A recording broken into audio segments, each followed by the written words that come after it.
Wakenya hamjambo, pahali popote mlipo.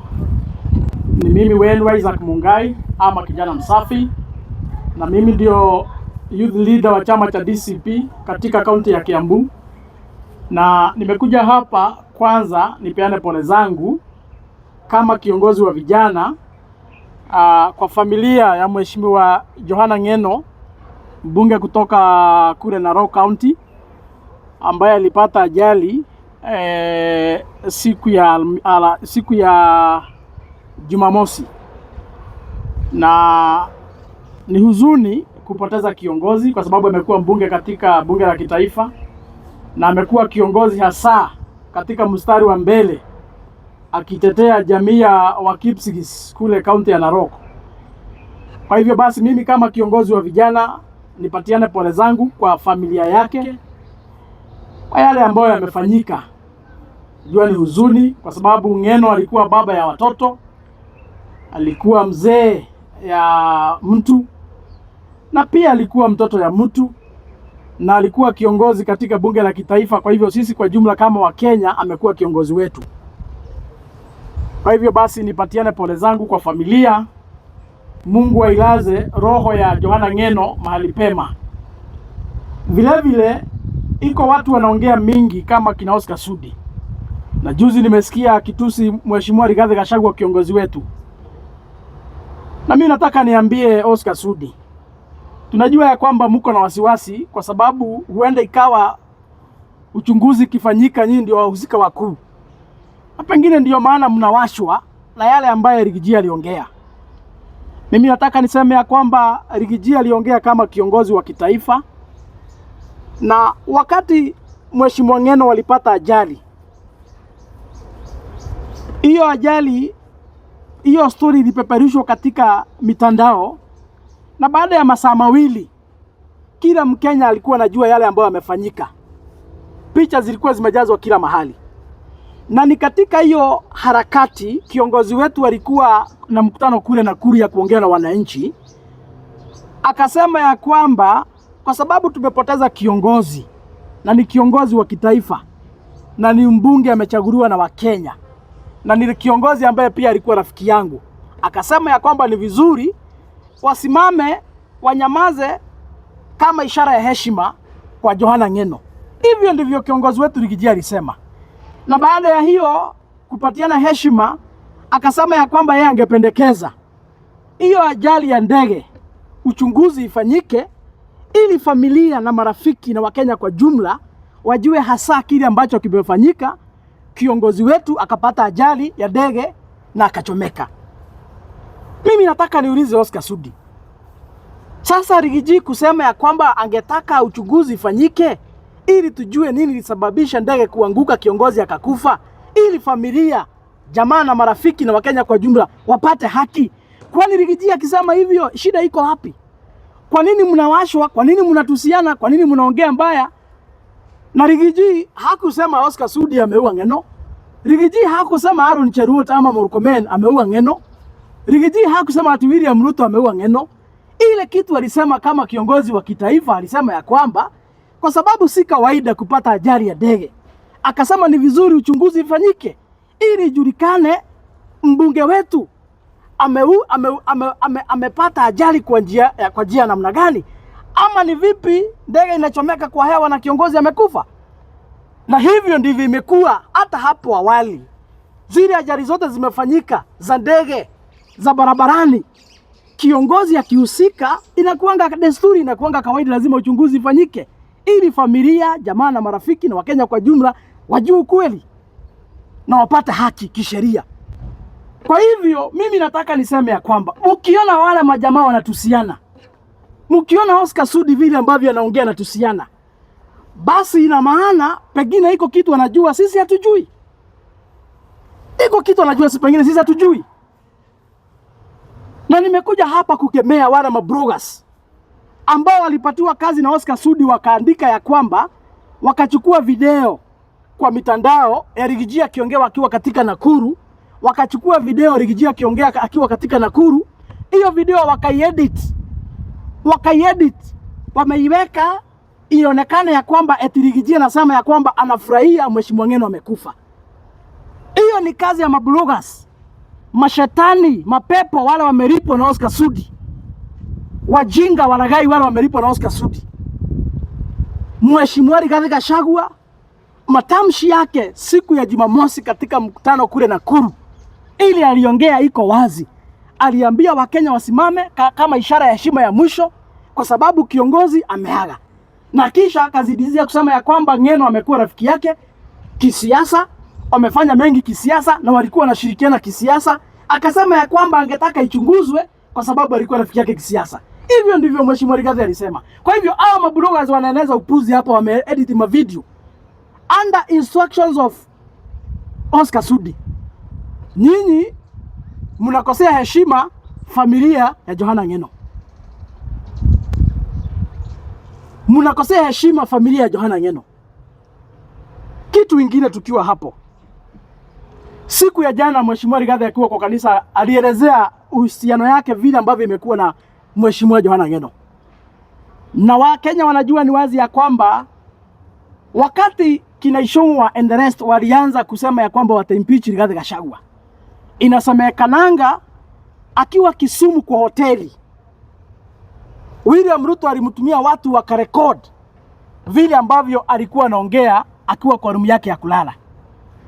Na jana Rigiji akatuambia ya kwamba yule alikuwa amemtembelea hiyo siku walikuwa wanaongea naye alikuwa Johana Ng'eno.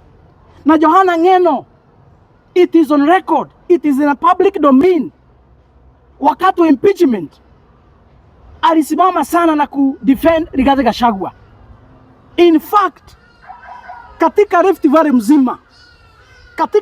mzima, wale viongozi mwanzo walisimama na Rigiji wakasema ya kwamba watasimama na yeye na atampatia heshima mpaka mwisho. Alikuwa Johana Ng'eno na Senator Cherargei. Hao wawili ndio walisimama wakasema ya kwamba hawatakubaliana na wale ambao wanataka kumuondoa kwa mamlaka kinyume na sheria Rigathi Gachagua. Kwa hivyo Ng'eno alisimama na Rigiji. Hakuna mahali Rigiji ameongea uongo. Video ziko. Alisimama na Rigiji na akasimama na ukweli na akampigania kama rafiki yake. Hivyo basi Rigathi Gachagua ni haki yake kama Mkenya yeyote ama kiongozi yeyote kusema yale alisema kuhusu rafiki yake ambaye amepata ajali ya ndege. Na wale wanaongezea maneno, wale wanaongeza porojo zao, wale wanaongea porojo mingi, hiyo yote tu ni upuzi. Lakini ukweli ni kwamba Johana Ng'eno alisimama wazi, alisimama wima na akaunga mkono Rigathi Gachagua na akamtetea siku alikuwa anapitia some political persecutions. And that is what they were discussing in the room wakiwa kule Kisumu, according to what Rigathi Gachagua said yesterday. Kwa sababu pia baada ya yeye Ng'eno kupatikana wanazungumza mengi wakiwa na Rigiji, hata alianza kuteswa na hii serikali. Alianza kupitishwa mambo mangumu kwa hii serikali. And those were some of the things they were discussing with Rigathi Gachagua. And therefore ni vizuri tuseme hapa, kina Oscar Sudi, ile heshima kubwa mnaweza patia familia ya Johana Ng'eno, kwa sababu unajifanya sana wewe ulikuwa rafiki yake. Unajifanya sana vile mlikuwa mnaongea. Ni sawa, sisi hatuna shida na hatusemi wewe haukuwa rafiki yake. Ile kitu tungetaka kusisitiza ni ya kwamba ile heshima kubwa unaweza patia bibi yake na watoto ni kufunga mdomo, uache kutusi Rigathi Gachagua. Na kama kweli bwana Oscar Sudi uko na heshima na Johana Ng'eno na familia yake, kwa nini unakataa uchunguzi ifanyiwe? Hatuwezi nyamaza tuseme eti hali ya hewa ilikuwa mbaya zaidi, eti ndio maana ajali ikapatikana. We cannot assume. This is Kenya. Na tunajua vile siasa zinapangwa hapa. Juzi tumepoteza CDF hapa. Hii tu mambo ya ndege hapa mnasema sijui ya hewa. Akachomekea kwa hewa. 1 year later kiongozi Ng'eno amechomekea bado kwa hewa.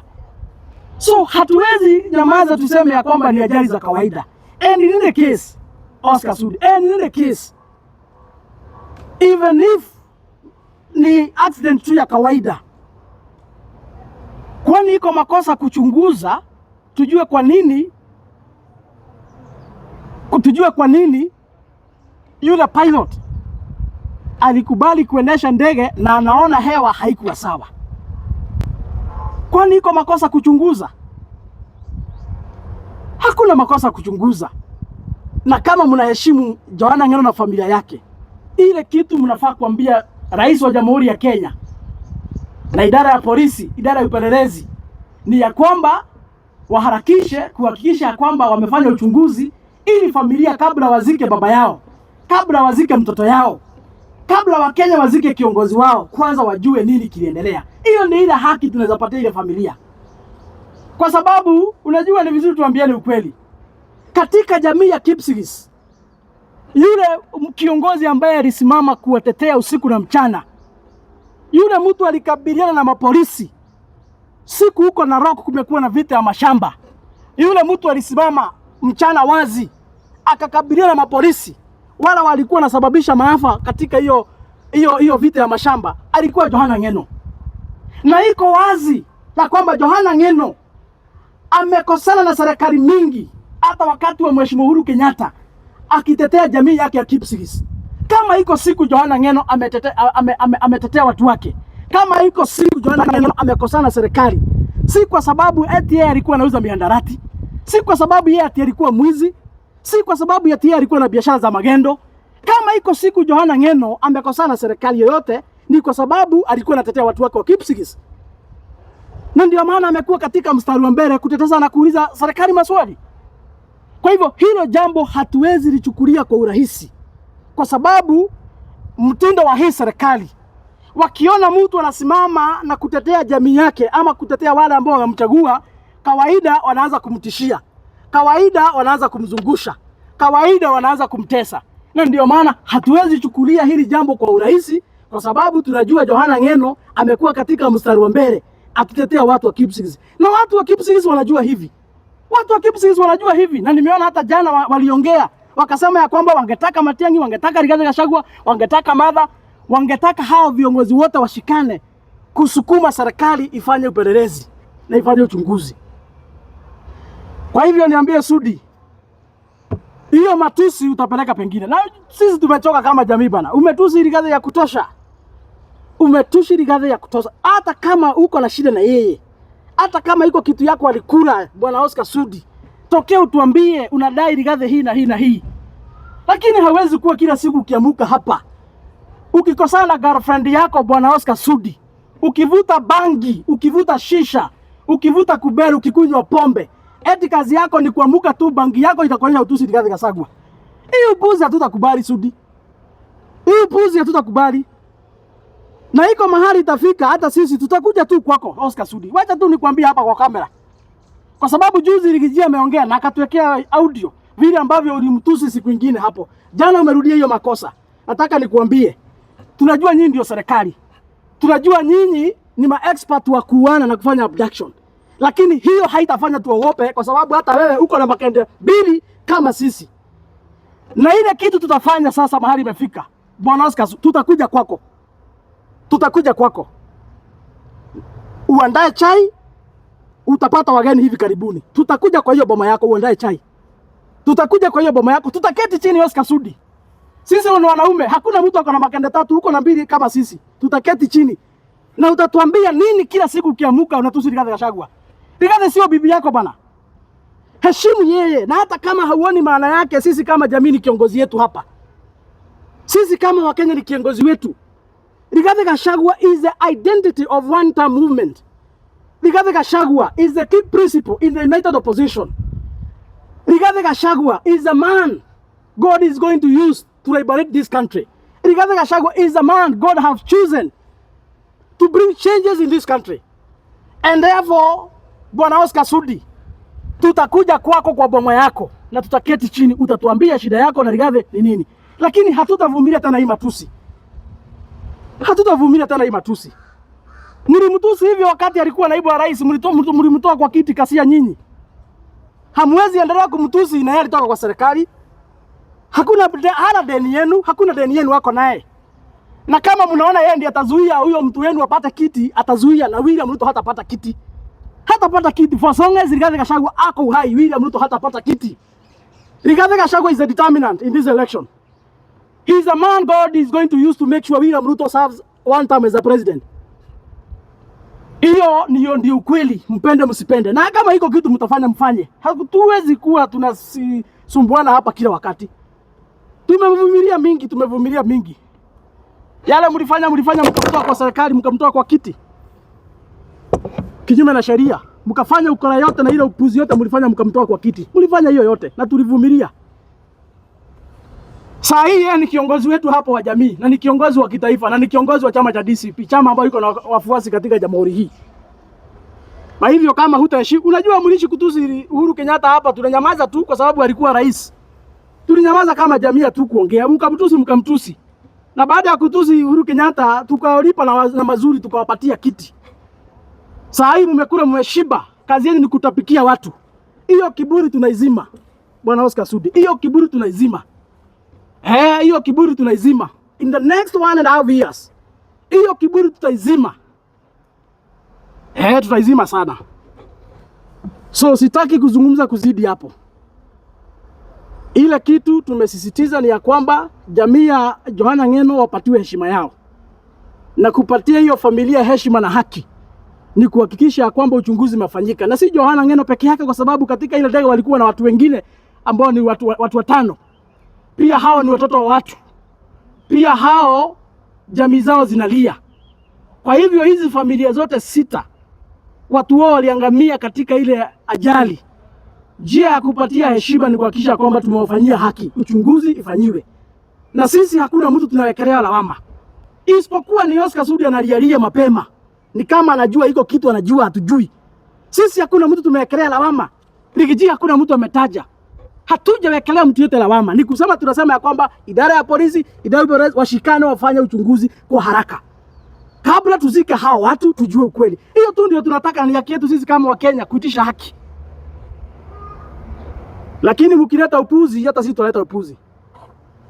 Kwa hivyo mfikishie Oscar Sudi habari. Mwambie kwamba hivi karibuni atayarisha chai, atakuwa na wageni. Tunaenda mpaka kwake. Lakini hata tusi kiongozi wetu hatutanyamaza tena. Hatuwezi nyamaza. Tunajua wao ndio wako na marisasi. Wao ndio serikali, wao ndio wako na wakora, wao ndio wana control kitu, wao ndio wako na pesa. Tuwazonga wako na magana bila, hatuwezi kuogopa kama mbaya. So is it safe kwa opposition kutumia ndege zaidi? Ile kitu tungetaka kusema hapa. Kwa sababu tumekaa hapa. Tumeona mambo vile ambavyo imekuwa ikienda wakati kuna succession ama uchaguzi mkubwa unakaribia. Saa hii mahali tumefika sisi tuambie viongozi wetu in the United Opposition, starting with Rigathi Gachagua, our party leader. Mahali imefika hatuwezi amini mtu yeyote. Saitoti alikufia kwa anga na moto. Akachomekea akiwa kwa ndege. Over 14 years ago. I think it was few months to election then. Juzi tumepoteza CDF, ameangamia tu kwa hiyo moto, mambo ya ndege. Saa hii 1 year later tunaongea mambo ya Johana Ng'eno. Kesho hatujui ni nani. Na kwa sababu huyu Ng'eno ambaye amekufa kwa hiyo ajali ya ndege, walikuwa na Rigathi Gachagua kule Kisumu. Wakati Rigathi alikuwa anapangiwa mambo impeachment. Hatuwezi jua kwa nini hii imefanyika. And therefore ni haki yetu kutuamini hawa wakora. Ni haki yetu kutuamini hawa wakora. Ama watatushika kwa sababu hatuamini, ama watatulazimisha tuamini. Hawawezi kutulazimisha tuamini. Kwa hivyo mahali imefika, sisi tunaambia kiongozi wetu Rigathi Gachagua and the other principles in the United Opposition. Tumieni matatu. Tumieni mugithi. Tumieni Uber. Ama baiskeli ama mtembee miguu. Lakini mambo ya kutumia helikopta muache. Kama utatumia ndege, labda unasafiri US. Hiyo ndege iko na wasafiri wengi. Lakini kuzunguka hapa Kenya, mambo ya kutumia helikopta, sisi tunaambia viongozi wetu kwanza hiyo muache. Hatuwezi amini ile serikali iko. Na tuko na sababu dhabiti ya kutoamini, hata wao wanajua hivyo. Hata Mungu ni mshahidi kwetu sisi. Kwa nini hatuwezi amini hawa watu? Hatuwezi waamini. Kwa hivyo tunawaambia wasijaribu kutumia mambo ya helikopta. Watembea miguu, watumie mugithi, watumie boat, watumie baiskeli. Hata kama ni kuleta ngamia kutoka Northeastern. Zikuje hapo watumie ngamia kuenda kuomba kura. Heri wapande juu ya ngamia kuliko kupanda juu ya helikopta. Lakini hatuwezi amini hizi ndege tena mahali tumefika. Tunakaribia uchaguzi. na hatujui nini itafanyika. Mengi yamefanyika hapa. Juzi mzee Raila hapa tu kidogo hapa mchezo tu tukasikia ameenda.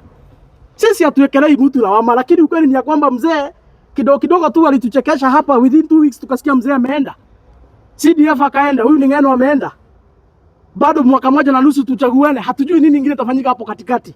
Hapo awali viongozi wengi wa kisiasa wamekufa vifo ambazo hazijulikani wakati siasa zinakaribia. Kwa hivyo sisi kama watu opposition, ni haki yetu kusema ya kwamba hatuamini mtu yeyote, siku zimebaki. Na kwa sababu ya kuhakikisha kwamba watu wetu wako sawa, mambo ya kutumia helikopta, sisi tu kama wafuasi wenu tumewaambia kwanza hiyo mkomeshe, tutembee miguu. Mpaka kwanza tu, sababu ile kazi, ile kibarua iko mbele yenu kina Rigathi Gachagua and the rest. Ile kibarua iko kazi yenu. Ile kazi iko mbele yenu, si kazi rahisi. Ni kazi ngumu. Na Wakenya wako tayari kuwasaidia. Lakini wale tunatoa kwa viti ni magaidi bana. Hakuna kitu hawezi fanya. Ni magaidi. Tuko na historia yao, watoto walichinjwa hapa Nairobi mchana wazi. Tuko na historia, watoto walikuwa wanafanywa abduction usiku hawapatikani. Ile maovu hao watu wamefanya for the last 2-3 years. Tuko na haki ya kutowaamini kutokana na matendo yao. Iko swali lingine? So kama hakuna swali, kwa hayo mengi na machache, tufikisha hapo na hiyo jumbe ifike. Na mimi pia bado kama kiongozi wa vijana katika chama cha DCP, bado tunakaribisha wale aspirant wote ambao wanasikia wako na mwito wa kupigania viti tofauti. Mimi kama mwakilishi wa vijana katika chama na wakaribisha wote. Tuko na ofisi katika Kiambu headquarters, itafunguliwa na Mheshimiwa Rigathi Gachagua in 2 weeks time. Tuko na ofisi nyingine headquarters kule Westlands. Kwa hivyo tunawakaribisha mujiandikishe kama wapigania viti katika chama cha DCP. Na mkiangalia wala wakora hiyo chama yao ni kama wameamua kupatia tu wala wako na viti certificates. Kwa sababu hata hii recruitment walikuwa wamesema ya kwamba eti wamefungulia aspirant wajisajili. Sisi tukipima tu tunaona tu ni kama wanataka tu kusimamisha wale watu ndio wamekalia viti huko UDA. Kwa hivyo kama huko hapo unataka kiti MCA, mbunge, women rep, senator ama governor, ile chama itakusaidia ni chama ya DCP. Kuja ujisajili, tutakupatia nafasi sawa, upiganie certificate kwa njia ya haki na uhuru na ukweli. Na yule ambaye atakayeshinda katika uchaguzi mdogo ndiye tutasukuma yeye kule mwisho wa mwezi wa 8, uchaguzi mkubwa ndiye tutasukuma sisi kama chama. Kwa hivyo basi niwakaribishe mkuje mjisajili. Na msidanganywe na hawa wakora. Unajua juzi wamesema ya kwamba eti chama ya DCP tunaitisha watu pesa. Mimi nilikuwa nafikiria wao hawataitisha watu. Juzi nimesikia wakisema kwamba kuregister ukuwe mpigania kiti katika chama cha UDA unalipa MCA 2,000, mbunge sijui 5,000, gavana sijui 10,000. Na wao ndio chama tawala, wako na pesa wanapatiwa na bunge. Because ya party is a parliamentary party. So sisi tulidhania hawataitisha pesa, wataambia watu waingie free. Waliitisha. Na wao tu ndio walikuwa wanaongoza propaganda huku wakisema chama ya DCP tunaitisha pesa. Hakuna chama ya kisiasa ambayo haitishi pesa ya registration, hiyo ni kawaida. Kwa hivyo msidanganywe. Sisi ile pesa tunaitisha ni kama tu juzi wenye wameitisha. MCA ni 2,500, mbunge ni 5,000, gavana ni 10,000. Vile tu vyama zingine wanafanya kusajili wapigania viti, ndivyo hata sisi DCP tunafanya. Hakuna kitu tofauti tumeongezea kando na vile vyama hufanya. Tunafanya tu kawaida vile vyama zingine hufanya. So msiuzie uoga huko na propaganda eti mkuja muambiwe eti mkienda huko mtetishwe pesa. Sisi hakuna pesa tunaitisha watu isipokuwa tu zile za kawaida za registration, vile hata UDA tumeona juzi wamefanya. So kujeni mujisajili huku kwetu. Sisi tutawasaidia. Vijana kwanza, kiongozi wetu ako na mwito wa kusaidia vijana. So wala wote ambao wanasikia kwamba wanataka viti za MCA, hata kama ni kiti gani, unasikia huko na mwito wa kuleta mabadiliko katika taifa letu la Kenya, tafuta ofisi ya DCP pahali iko. We have coordinators in every county. We have offices in every county. Hapa Kiambu tuko na coordinator anaitwa Mheshimiwa Sovingo Viviana. Utampata kwa ofisi. Hakikisha kwamba enda ujiandikishe. Sisi kama chama tutakuunga mkono, tutakusupport mpaka kule mwisho. Kwa sababu sisi tumeamua DCP ndio ile chama italeta serikali mpya. Kama ni hapa Kiambu tunafagia. Wabunge wote wa UDA wataenda nyumbani. Ma MCA wote 60 hapa Kiambu wa UDA wataenda nyumbani. Gavana, women rep wote wa UDA hapa wataenda nyumbani. Tutakuwa na gavana mpya hapa Kiambu wa DCP. Women rep wa DCP, senator wa DCP, wabunge 12 wa chama cha DCP na tutakuwa na MCA 60 hapa Kiambu County wa chama cha DCP. Kwa hivyo kuja ujisajili, tutakuunga mkono, ndio tutengeneze serikali mpya, ile serikali ambayo itakuwa inatetea Wakenya kwa njia haki na ukweli. Tufukuze hawa magaidi waende. Ni hayo, kama hakuna swali.